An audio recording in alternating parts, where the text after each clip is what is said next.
बड़ी खबर, मुख्यमंत्री नीतीश कुमार दिल्ली पहुंच चुके हैं। अपने दिल्ली के आवास बिहार के मुख्यमंत्री नीतीश कुमार पहुंचे हैं और सीट बंटवारे के बाद दिल्ली पहुंचे हैं सीएम। बीजेपी के शीर्ष नेतृत्व से उनकी मुलाकात होगी और इस मुलाकात में आगे की रणनीति तैयार की जाएगी। उससे पहले की तस्वीरें हम आपको दिखा रहे हैं। सीट बंटवारे के बाद कैसे दिल्ली पहुंच गए हैं बिहार के मुख्यमंत्री नीतीश कुमार, उसकी तस्वीरें इस वक्त आपकी टीवी स्क्रीन पर है।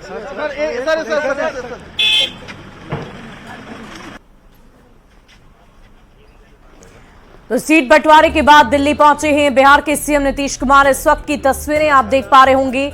दिल्ली पहुंचते ही अब खबर यह भी है कि वो बीजेपी के शीर्ष नेतृत्व से मुलाकात करेंगे। आपको बता दें कि आज ही एनडीए की तमाम घटक दलों के लिए सीटों का बंटवारा कर दिया गया है। कौन किस सीट से चुनाव लड़ेगा, अपने उम्मीदवारों के नामों की घोषणा करेगा, इसकी भी चर्चा आज के प्रेस कॉन्फ्रेंस में कर दी गई और उसके बाद बिहार के मुख्यमंत्री दिल्ली पहुंचे और बिहार एनडीए की सीट शेयरिंग का मामला सेट हो गया है। बीजेपी 17 सीट पर चुनाव लड़ेगी तो जेडीयू के खाते में 16 सीट गया है, जबकि लोक जनशक्ति पार्टी रामविलास के खाते में 5 सीटें गई है। हम के खाते में 1 सीट तो उपेंद्र कुशवाहा की पार्टी को भी 1 ही सीट मिली है। भारतीय जनता पार्टी 17 सीटें, जनता दल यूनाइटेड 16 सीटों पर एनडीए के साथ लड़ेगी। बिहार में एनडीए की 40 सीटों का फार्मूला सेट हो गया।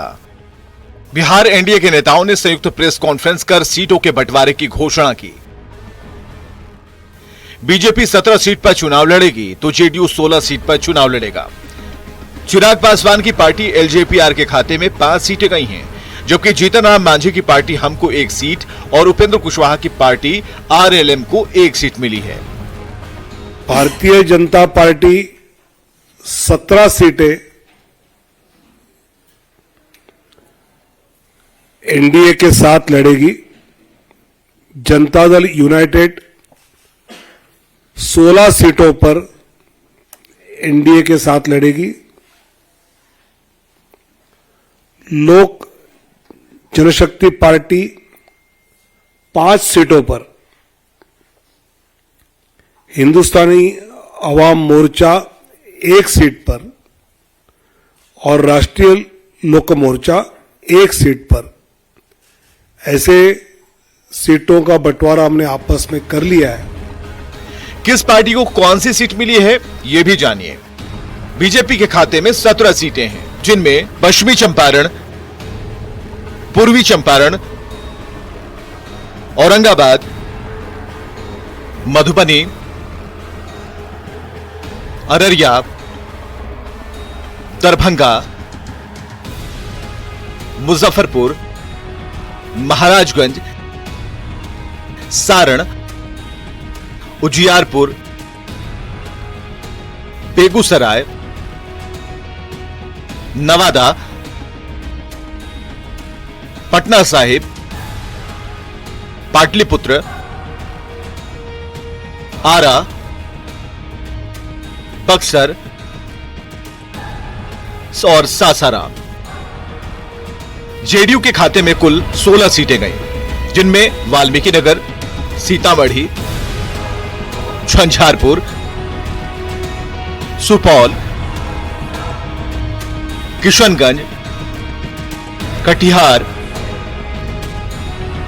पूर्णिया, मधेपुरा, गोपालगंज, सीवान, भागलपुर, बांका, मुंगेर, नालंदा, जहानाबाद, शिवहर सीट है। वहीं चिराग पासवान की पार्टी एलजेपीआर को 5 सीट आई है, जिनमें वैशाली, हाजीपुर, समस्तीपुर, खगड़िया और जमुई सीट चिराग को दी गई है। इधर मांझी की हमको 1 सीट मिली है, वो सीट है गया की। कुशवाहा की पार्टी आरएलएम को 1 सीट मिली है, जिसका नाम कालाकाट है। न्यूज 18 के लिए दिल्ली से अमितेश सिंह के साथ ब्यूरो रिपोर्ट। और एनडीए में सीटों के बंटवारे में लोक जनशक्ति पार्टी रामविलास के खाते में आई 5 सीट को लेकर पार्टी के राष्ट्रीय अध्यक्ष चिराग पासवान ने खुशी जाहिर की है। वहीं चिराग के चाचा पशुपति पारस की पार्टी राष्ट्रीय लोक जनशक्ति पार्टी का पत्ता कट गया है। बीजेपी ने 5 दलों के गठबंधन की घोषणा कर दी है और ऐसे में पारस पार्टी और परिवार के सवाल पर चिराग पासवान ने कहा कि वो बड़े लोग हैं और फैसला उन्हें ही लेना है। चिराग पासवान ने कहा कि मेरे पिता के निधन के बाद चाचा पारस को ही परिवार और पार्टी को संभालना था। गठबंधन से जुड़ी सभी बातें भी उन्हीं को करनी थी और इसके पहले कभी ऐसी स्थिति आई ही नहीं। लेकिन पिता के जाने के बाद परिवार में पार्टी को अलग करने की कोशिश की गई और तब भी फैसला उन्हीं का था। आज भी फैसला उन्हीं का है। पारस के हाजीपुर से चुनाव लड़ने के ऐलान के सवाल पर चिराग ने कहा कि जो मरते दम तक पीएम मोदी के साथ रहने की बात करते थे वो पीएम मोदी के लक्ष्य के आगे रोड़ा बनेंगे ये हमें नहीं पता और ये फैसला भी उन्हीं को लेना है। वहीं चाचा भतीजे के बीच समझौते की गुंजाइश के सवाल पर एक बार फिर चिराग ने कहा है कि ये फैसला भी बड़ों को ही लेना है। बात करते हैं लोजपा रामविलास के राष्ट्रीय अध्यक्ष चिराग पासवान से। चिराग जी, आज एनडीए के भीतर बिहार में सीटों का बंटवारा हो गया, सब कुछ फाइनल है। आपकी पार्टी के खाते में 5 सीटें मिली हैं। दूसरी तरफ चाचा पशुपति पारस की जो पार्टी थी दूसरा धड़ा, उसको 0। कैसे देख रहे हैं इस पूरे डील को, कैसे हुआ है? भाई मुझे नहीं पता, क्योंकि इस डील में मेरी चिंता सिर्फ मेरी सीटों को लेकर थी और जितनी भी हम लोग की चर्चाएं चल रही थी मेरा ध्यान मेरी पार्टी पर था, मेरा ध्यान गठबंधन में हम लोगों की भूमिका पर था। मैं ईमानदारी से बोलूं, गठबंधन में ये चर्चा तक मेरे सामने या मैंने नहीं की कि किस दल को कितनी सीटें मिल रही हैं, नहीं मिल रही हैं। एक सहयोगी होने के नाते मुझे शोभा भी नहीं देता। बट हाँ, इतना मैं जरूर हमारे प्रधानमंत्री आदरणीय नरेंद्र मोदी जी का, भारतीय जनता पार्टी के राष्ट्रीय अध्यक्ष आदरणीय जेपी नड्डा जी का, हमारे केंद्रीय गृह मंत्री आदरणीय अमित शाह जी का और साथ ही में हमारे गठबंधन के तमाम घटक दलों के नेताओं का, उपेंद्र कुशवाहा जी हों, आदरणीय मांझी जी हों, तमाम दलों के नेताओं का मैं विशेष तौर पर मैं धन्यवाद करूंगा। हमारे मुख्यमंत्री आदरणीय नीतीश कुमार जी का, कि तमाम चीज़ों को एक तरफ रखते हुए गठबंधन ने सिर्फ गठबंधन की मजबूती को प्राथमिकता देते हुए उस दिशा में फैसले लिए। चाचा पशुपति पारस के बगैर आप लोग चुनाव मैदान में जा रहे हैं, आप उनसे अपील करेंगे कि समर्थन करें, एनडीए के भीतर ही रहें? कोई परिवार में एकजुटता की फिर भी अभी भी गुंजाइश है? मैंने बार बार कहा है कि बड़े वो हैं, फैसला उनको लेना है। उन्हीं को ही मेरे पिता के जाने के बाद पिता की भूमिका में रहकर परिवार को भी संजोना था, पार्टी को भी समझोना था। गठबंधन से जुड़ी हुई तमाम कठिनाइयां, तमाम चर्चा वार्ता उन्हीं को ही करनी थी। आज अकेले जिस तरीके से मैंने ये नेगोशिएशंस, अगर इसको कहा जाए तो जो मैंने किए हैं, इससे पहले कभी ऐसी परिस्थिति ना मेरे साथ ना मेरे पिता के साथ आई। उनके साथ भी हमेशा वो रहे, उन्होंने ही किया। पर आज जिस तरीके से परिवार में पार्टी को अलग करने का पूरा प्रयास किया गया, ऐसे में ये फैसला तब भी उन्हीं का था, आज भी ये फैसला उन्हीं का ही होगा। एक महत्वपूर्ण सवाल, उन्होंने ऐलान कर दिया है, बीजेपी के लिस्ट का इंतजार कर रहे थे, आज लगभग फाइनल हो गया है, बिल्कुल क्लियर है साफ तौर पर कि इस एनडीए के हिस्सा वो नहीं है। ऐसे में उन्होंने ऐलान किया है कि हाजीपुर से हम चुनाव मैदान में होंगे। तो हाजीपुर में चिराग पासवान बनाम पशुपति पारस, ये लड़ाई देखने को मिलेगी 2024 में? भाई मुझे नहीं पता ये लड़ाई देखने को मिलेगी कि नहीं मिलेगी, बट हाँ, जो मरते दम तक एनडीए के साथ रहने की बातें करते थे, ऐसे में वो प्रधानमंत्री जी के लक्ष्य के आगे ही रोड़ा बनेंगे, मुझे नहीं पता। ये फैसला उन्हीं को ही लेना है। हमेशा उन्होंने एक समर्पण दिखाया था। ऐसे में आज उन्हीं का वो लक्ष्य, बिहार की 40 सीटों में से सीटों को हरवाना या 400 के लक्ष्य में किसी भी तरीके का रोड़ा बनना, क्या वो ऐसा फैसला लेंगे? प्रधानमंत्री जी के लक्ष्य को क्या वो नुकसान पहुंचाने का कार्य करेंगे? ये फैसला उन्हीं को लेंगे। आखिर में सवाल, परिवार और पार्टी एक हो सकती है, गुंजाइश है? पुनः दोहराऊंगा, ये फैसला बड़ों को लेना। आप स्वागत करेंगे अगर वो फैसला लेते हैं तो? वो पहले फैसला लें भाई, उसके बाद। ये फैसला मेरे अकेले का नहीं हो सकता भाई, मेरे साथ मेरा पूरा परिवार है, मेरी बहनें हैं, मेरी माँ है, मेरी बड़ी माँ है, मेरे जीजा जी हैं, मेरी फूआ हैं, उनकी अपनी बहन, सगी बहन, मेरे फूफा जी हैं, तमाम भाई बहन हैं। ये सिर्फ एक राजनीतिक विषय नहीं है ना भाई, और इसीलिए मैं कई बार बहुत असहज होता हूँ सार्वजनिक मंच पे इसकी चर्चा करने के लिए, क्योंकि मेरे लिए ये सिर्फ एक राजनीतिक विषय नहीं है, मेरे लिए पारिवारिक विषय भी है। इसीलिए परिवार के बड़े वो हैं, फैसला भी उन्हीं को ही लेना है। चलिए, बहुत बहुत धन्यवाद। तो ये थे एलजेपी रामविलास के राष्ट्रीय अध्यक्ष चिराग पासवान, जिनका कहना है कि पशुपति पारस को जो चाचा हैं उन्हें फैसला लेना है आने वाले दिनों में। एक होने की जब बात हमने पूछी थी उस पर चिराग पासवान ने ऐसा कहा। देखना है आने वाले दिनों में किस तरह की लड़ाई होती है, लेकिन जो संकेत मिल रहे हैं वैसा लग रहा है कि हाजीपुर में इस बार चाचा बनाम भतीजा की लड़ाई देखने को मिल सकती है। कैमरामैन जगदीश गौतम के साथ अमितेश सिंह, न्यूज 18 दिल्ली। और नीतीश कैबिनेट के विस्तार के बाद श्रम संसाधन मंत्री के तौर पर संतोष सिंह ने पदभार ग्रहण कर लिया है। विभाग का जिम्मा संभालने के बाद मंत्री संतोष सिंह ने कहा कि बिहार के श्रमिकों को राज्य में ही काम मिले, इसे सुनिश्चित करने का पूरा प्रयास किया जाएगा। साथ ही स्किल डेवलपमेंट को लेकर किसी तरह की खानापूर्ति नहीं चलेगी और न ही इसे बर्दाश्त किया जाएगा। और इस डिपार्टमेंट के माध्यम से जो प्रधानमंत्री जी और मुख्यमंत्री जी की जो सोच है उसको जमीन पे 100% उतर जाए, बीच में जो कहीं से भी वट नहीं हो, किंतु परंतु जैसे शब्दों का जगह नहीं हो, और उनका भला करने का मेरा पहला चुनौती होगा। और बिहार के उद्योग मंत्री के तौर पर नीतीश मिश्रा ने भी विभाग की जिम्मेदारी संभाल ली है। पदभार ग्रहण करने के बाद नीतीश मिश्रा ने कहा कि उद्योगों के लिए आने वाला वक्त बिहार का ही है और बिहार में बेहतर स्कीम और बेहतर माहौल के माध्यम से निवेशकों को निवेश के लिए प्रोत्साहित किया जाएगा। नीतीश मिश्रा ने कहा कि उद्योग विभाग न केवल एक्सपोर्ट को प्रोत्साहित करेगा बल्कि जो वक्त मिला है उतने ही समय में बिहार की प्रगति में पूरी क्षमता का भी उपयोग किया जाएगा। नीतीश मिश्रा ने उद्योग विभाग के मंत्री के तौर पर पदभार संभाल लिया है और जाहिर सी बात है कि महत्वपूर्ण महकमा है उद्योग विभाग और इसको लेकर तमाम तरह की कवायद सरकार करती रही है। कितनी बड़ी चुनौती है उद्योग मंत्री के रूप में? देखिए, एक तो 2005 में जब एनडीए के नेतृत्व में बिहार में सरकार बनी थी तो उस समय गन्ना उद्योग विभाग की जवाबदेही मुझे मिली थी और उस समय भी हम लोगों ने बहुत प्रयास किया था, निवेश के माध्यम में नए नए पॉलिसीज़ बने। तो बिहार जैसा राज्य, मैं व्यक्तिगत रूप से मानता हूं कि बिहार जैसे राज्य का ही अब समय है। जो इंडस्ट्रीज़ की हम बात करें, इन्वेस्टमेंट की हम बात करें, तो मैं ये मानता हूं कि अब डेस्टिनेशन बिहार ही है।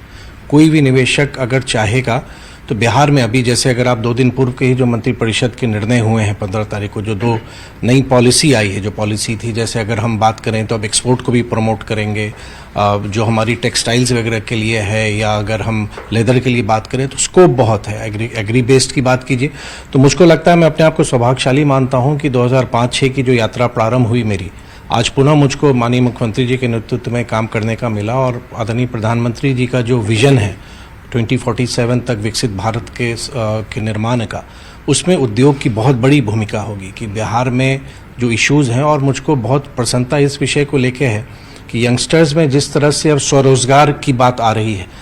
हम जब मैनेजमेंट की पढ़ाई कर रहे थे तो हमारे प्रोफेसर 95-96 वर्ष में कहते थे कि जॉब सीकर की जगह जॉब क्रिएटर बनिए, और आज माहौल ऐसा बनता जा रहा है कि विभिन्न स्कीम्स के माध्यम से जिस हिसाब से युवाओं की संख्या बढ़ रही है, वो चैलेंज एक्सेप्ट कर रहे हैं, अपने स्टार्टअप्स को शुरू कर रहे हैं, चाहे इनोवेशन में वो जा रहे हैं, नए नवाचार की ओर बढ़ रहे हैं।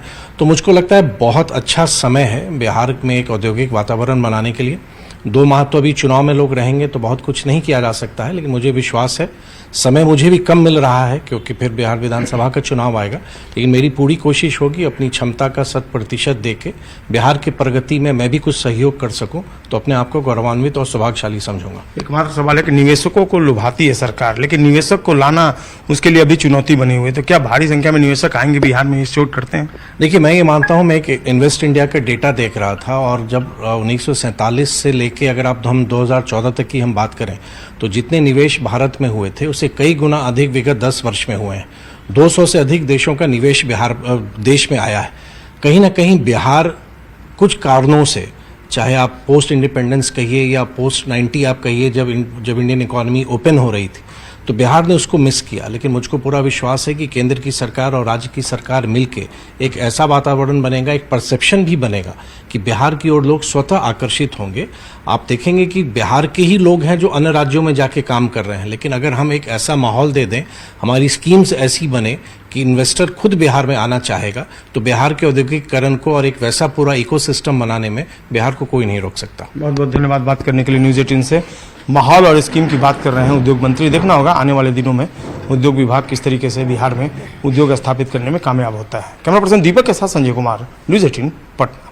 और राजस्व एवं भूमि सुधार मंत्री दिलीप जायसवाल ने भी विभाग के कार्यालय में जाकर पदभार ग्रहण कर लिया। इस मौके पर बहुत बड़ी संख्या में अधिकारियों ने उनका स्वागत किया। पदभार ग्रहण करने के बाद दिलीप जायसवाल ने कहा कि लोगों की समस्या दूर करना हमारी पहली प्राथमिकता होगी। बहुत ही महत्वपूर्ण भागीदारी समाज में निभाता है और इस विभाग में बहुत सारे समस्याएं भी आम लोगों के बीच से सुनने को मिलता है। मुझे पूरा विश्वास है कि जो जिम्मेवारी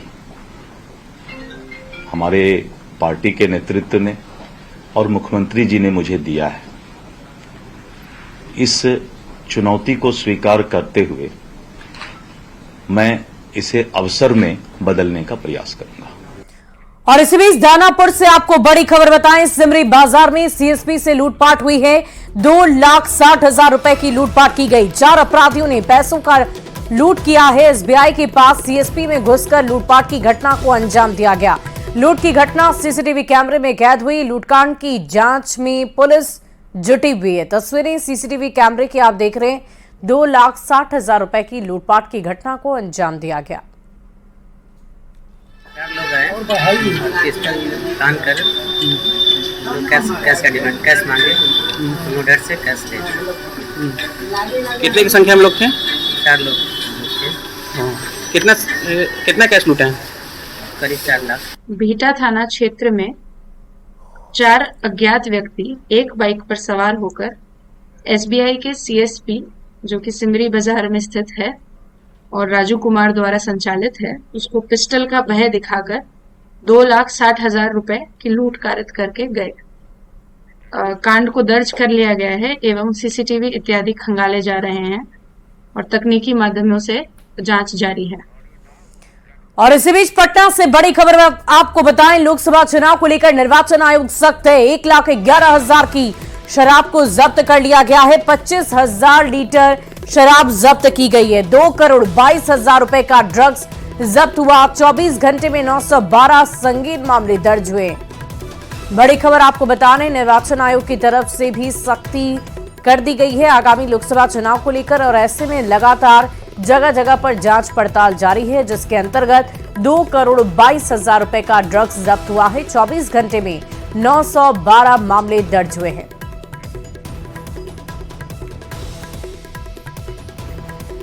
और होली के त्योहार में अभी 1 सप्ताह से भी ज्यादा का वक्त बाकी है, पर होली के उत्साह का रंग अभी से ही लोगों पर चढ़ने लगा है।